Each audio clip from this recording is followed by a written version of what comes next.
사건 사고입니다. 이곳은 케이블카가 운행되고 있는 설악산입니다. 그런데 어제 오후 3시 56분쯤 이곳에 상행선 케이블카가 갑자기 운행 중 멈춰섰는데요.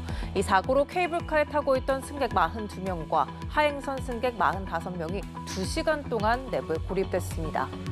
소방당국은 출동 2시간 만에 케이블카 수리를 완료했고요. 승객들은 순차적으로 하산을 하여서 오후 8시 반쯤 전원 안전하게 구조됐습니다. 병원으로 이송된 인원 또한 없었습니다. 소방당국과 관리회사 측은 유압 오일 누출로 인해서 운행이 멈춘 것으로 보고요. 정확한 사고 경위를 조사하고 있습니다. 네, 이번에는 베트남에서 발생한 사고입니다. 베트남의 유명 관광지 하롱베이에서 유람선이 뒤집어져 지금까지 최소 38명이 숨졌습니다. 현재까지 한국인 탑승객은 없는 것으로 파악되고 있는데요. 네, 베트남 매체들에 따르면 현재 시간 19일 오후 베트남 북동부 꽝린성 하롱베이에서 승객 48명과 선원 5명 등 53명이 탑승한 유람선이 전복됐습니다. 이 사고로 승객 11명이 구조됐지만 38명이 숨지고 5명이 실종됐습니다. 사고 당시 태풍 위파가 남중국해에 진입해 하롱베이에는 강풍과 폭우, 번개가 치던 상황이었다고 현지 언론들이 전했는데요. 승객은 대부분 베트남 내국인 관광객으로 어린이가 다수였던 것으로 파악됩니다.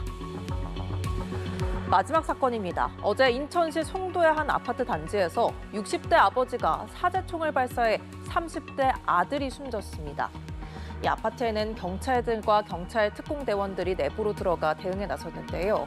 도주 끝에 체포된 피의자는 집에 폭발물을 설치했다고 진술을 했는데 경찰이 확인 후 제거하는 과정에서 주민들이 대피하는 소동이 벌어졌습니다. 자세한 내용은 배시진 기자가 보도합니다. 방검조끼를 입은 경찰들이 아파트 엘리베이터에서 잇따라 내립니다.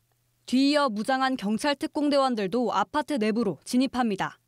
시아버지가 남편을 총으로 쐈다는 여성의 신고가 접수된 건 20일 오후 9시 30분쯤. 경찰과 소방당국은 곧바로 공동대응에 나섰고 현장에는 경찰 특공대가 투입됐습니다. 주말 저녁 아파트 단지에 울려 퍼진 총성에 주민들은 불안감에 휩싸였습니다. 1999대가 지금 2대 정도 나가고 있었고 경찰차랑 특공대들이 많이 있는 상태였어요. 총소리가 났다고 하고 주민분들도 많이 나와서 잡혀있지가 않은 상태다 보니까 더 불안했던 것 같아요. 가슴 부위에 상처를 입은 30대 남성 A씨는 응급처치를 받으며 병원으로 옮겨졌지만 끝내 숨졌습니다. 피의자는 범행 후 자가용을 타고 도주했는데 2시간가량 경찰과 추격전을 벌인 끝에 21일 새벽 0시 15분 서울 서초구 방배동에서 긴급 체포됐습니다. 경찰 조사 결과 피의자 60대 남성 B씨는 A씨의 아버지인 것으로 파악됐습니다. 경찰은 범행 당시 피의자가 허가받지 않은 개인이 제작한 사제 총기를 가지고 있었다고 밝혔습니다. B씨는 체포 직후 경찰에 서울 도봉구 쌍문동 거주지에도 폭발물을 설치했다고도 진술했습니다. 이에 경찰과 소방은 곧바로 현장에 출동해 주민 60여 명을 대피하도록 조치한 뒤 A씨의 자택에서 타이머와 연결된 사제 폭발물을 발견해 제거했습니다. 경찰은 타이머를 맞춰놓은 뒤 불을 붙이려고 했던 것으로 보인다며 특공대를 투입해 해체를 완료했다고 밝혔습니다. 경찰은 피의자를 관할 경찰서로 압송한 뒤 총기를 소지한 경위와 범행 동기 등을 집중 수사하고 있습니다. 연합뉴스TV 배시진입니다.